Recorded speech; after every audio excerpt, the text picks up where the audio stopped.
ಲಿಂಗಾಯತ. ಲಿಂಗ ಅಂದರೆ ಪ್ರಾಣ, ಲಿಂಗ ಅಂದರೆ ದೇಹ, ಲಿಂಗ ಅಂದರೆ ಅರಿವು ಆಚಾರ, ಲಿಂಗ ಅಂದರೆ ನಡೆ ನುಡಿ, ಲಿಂಗ ಅಂದರೆ ತನ್ನ ಅಂತರಂಗದ ಅರಿವಿನಿಂದ ಜಗವನ್ನು ಸಮಾಜವನ್ನು ಬೆಳಗುವ ಕೆಲಸ ಮಾಡಿ, ಯಥ ಅಂದರೆ ನಾನು ಈ ಲಿಂಗ ಅಂದರೆ ಬ್ರಹ್ಮಾಂಡ, ಇದೆಲ್ಲ ನಾನು ಒಳಗಡೆ ಇಟ್ಕೊಂಡು ನಾನು ಇರ್ತಕ್ಕಂಥ ಜ್ಞಾನ ನಾನು ಇನ್ನೊಬ್ರಿಗೆ ಹಂಚ್ತಾ ಇದ್ದೀನಿ, ನಾನು ಇನ್ನೊಬ್ರಿಗೆ ತಪ್ಕೊಳ್ತೀನಿ ಎಲ್ಲರೂ ನಾವು ನುಂಗುಗೂಡಿಸ್ತಾ ಇದ್ದೀನಿ. ಯಥ ಅಂದರೆ ನಾನು ನಿಂತಿದ್ದೀನಿ, ಸಂಸ್ಕೃತ ಲೆಕ್ಕ ಯಥ ಅಂದರೆ ನಾನು ನಿಂತಿದ್ದೀನಿ.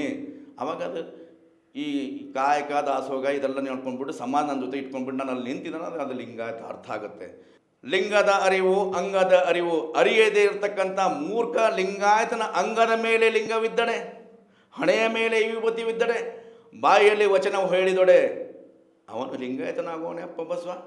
ತನ್ನ ಅಂತರಂಗದ ಅರಿವು ಶುದ್ಧು, ತನವು ಶುದ್ಧು, ಮನೋಶುದ್ಧಿ ಎಲ್ಲಿವರೆಗೂ ಆಗೋದಿಲ್ವೋ, ತನ್ನ ಅಂತರಂಗದ ಅರಿವಿನ ಗುರು ಎಲ್ಲಿವರೆಗೂ ಜ್ಞಾನ ಸಿಗೋದಿಲ್ಲವೋ ಅಲ್ಲಿವರೆಗೂ ಲಿಂಗಾಯತನ ಆಗುವುದು ಯಾರೂ ಇಲ್ಲ.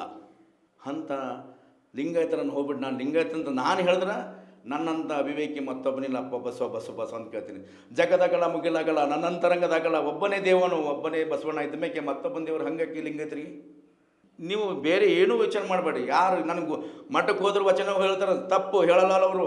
ಮಠಕ್ಕೆ ಗೊತ್ತು, ಹಲವಾರು ಮಠದ ಎಲ್ಲ ಮಠದ ಹೇಳ್ತಾರೆ, ಹಲವಾರು ಮಠದ ಹೆಂಗಿದ್ದಾರೆ ಅಂದರೆ ಉನ್ನತವಾಗಿ ಆರ್ಥಿಕವಾಗಿ ಭೌತಿಕವಾಗಿ ಯಾರಿದ್ದಾರೋ ಅವರನ್ನು ಮಾತ್ರ ಭಕ್ತರು ಮಾಡ್ಕೋತಾರೆ, ಶ್ರೀಮಂತರು ಓಲೈಸ್ತಾರೆ.